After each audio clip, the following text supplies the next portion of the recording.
people will look at you, given your height and just natural abilities, and assume that getting here was easy for you. No, it wasn't easy. I mean, I put in the work, I put in the time, I put in the blood, the sweat, and the tears. You know, and I wasn't always good. I was a late bloomer. I didn't start playing basketball until about the 8th grade. And all the way up into the 10th grade, I was trash. So, one summer my coach asked me, is this something that I wanted to do, that I wanted to have a future in? And I said yes. So we made a regimen during the summer to where we worked out 3 times a day. And that next year I came back, I shot up the rankings, I was a top 20 guy, and college offers started to come in, and ever since then I've never looked back. So you say you were trash until basically 10th grade, and then you go from being trash in a 2-year span, being a 5-star recruit, could basically choose whatever school you want to go to. Like, what were the biggest keys to that progression?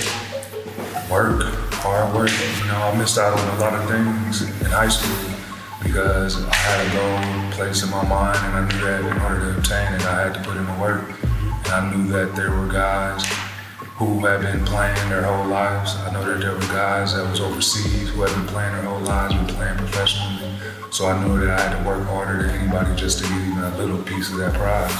You know, it just happened to work out with me being blessed to be tall, you know, having those gifts and having some type of athleticism. What was the moment, or was there a moment that you knew that you could be a pro? I kind of put it in my head that summer when the coach asked me, is this what I want to do? That was the end goal, you know, and kind of anything less of that would have been a failure. And that didn't necessarily mean being an NBA guy, or just being able to get paid and to provide a better lifestyle for me and my family.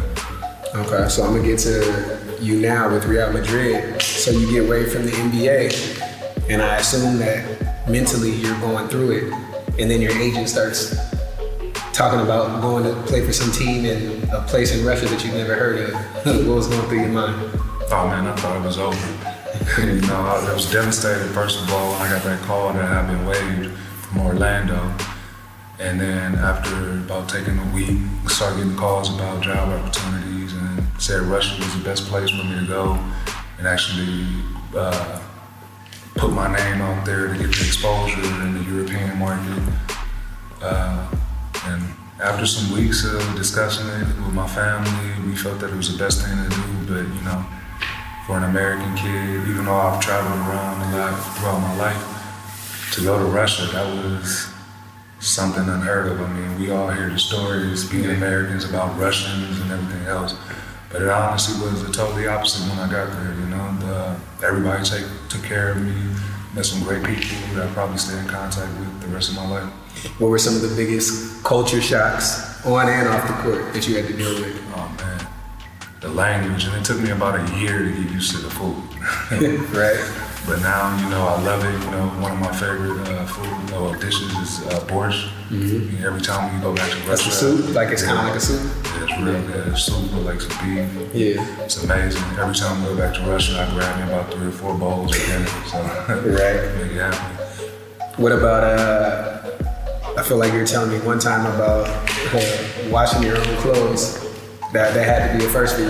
Yeah, it was preseason for Loco, and we're in the locker room and stuff. I come in after practice, my gear is all wet and stuff. I take it off, throw it in the middle of the floor. All the veterans and guys kind of look at me crazy, like, "Man, what you doing?" "What you mean? Put it right there so they can wash it and be ready for tomorrow." It's like, "Nah, you gotta take that and go wash it yourself and bring it back." Right.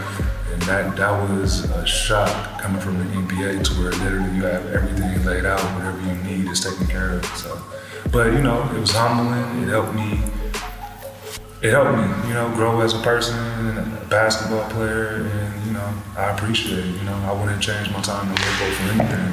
And we accomplished some big things while I was there too. Right. So the differences that we were talking about before is like, this is high level EuroLeague, right? And you've seen the NBA as well. But things that Americans wouldn't necessarily understand in regards to sacrificing individual numbers for the greater good, the style of play in regards to like cutting out the isolations and over dribbling and things that it's not easy for guys to find their place over here. Did you have to it's like, is that one of the things that you had to kind of talk to yourself with, or that people help prepare you? Just kind of like, it's like almost like you have to cut your ego a little bit. Oh yeah, I had to cut it a lot. I mean, because even in loco, I had my freedom. I could play however I felt like. Coach gave us a lot of freedom. So when I came here, it took me a good 6-7 months to actually, like you say, put my ego aside and realize that if I do what Pablo asked me to do as far as catching and shooting, 1, 2, 3 dribbles to the basket, and play with the inside the team system, that not only would it raise my profile in European basketball, but it will also guarantee me opportunities to play and compete for championships every single year. And as we know, all people remember is if you're a champion and not when you're done playing this game. That's the most important thing. Nobody remembers stats, individual stats and numbers for the most part. Right, so 2 years ago, 2018, you guys actually won the EuroLeague, and then you also get the Slovenian passport, and alongside Luka Doncic and Goran Dragic, you guys shock everybody and win the Eurobasket. And so it's like these extreme high levels of success. It's like, explain the feeling, but also how do you stay motivated after all that? The feeling for me is, the first initial feeling is enjoyment, excitement, and then it's just kind of like a relief. Just a relief comes over me that a goal that you set for yourself in a group, a team, in the preseason, you actually achieved it, you know? You went through the highs and the lows of the season, you stuck together, and you actually did what you said you were gonna do.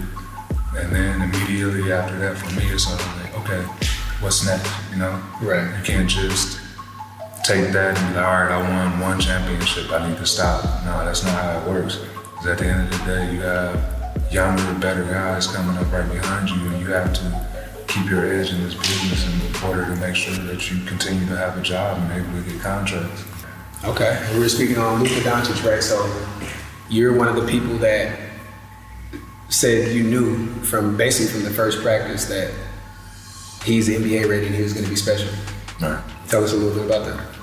I was just one of the first team practices I had when I first came here, and we were playing 5-on-5, and Luka came off a pick and roll and came down the middle and tried to tomahawk dunk it. I mean, he missed the dunk, but it was just the kid that young, had that much confidence, swag, and belief in his game to come out there and compete against, you know, the Sergios, the Felipe Reyeses, you know, the Chapos of the world. You know, these are guys who are established ex-NBA players who literally are at the top of the game in the European game, and he's out there competing with them like he's. So you're one of the guys that get NBA offers every summer. It could always go back, and you choose to stay in Europe. And some people wouldn't understand. Why is this the best decision for you? For me, just basketball-wise, like I said, I found my home. I know what Pablo wants. I know what Real Madrid wants from me. I love the fact that we compete for a championship every single year. My family loves it out here. I think the fans and the whole just city of Madrid has welcomed me and my family. You know, I feel nothing but love anytime I step outside of my door.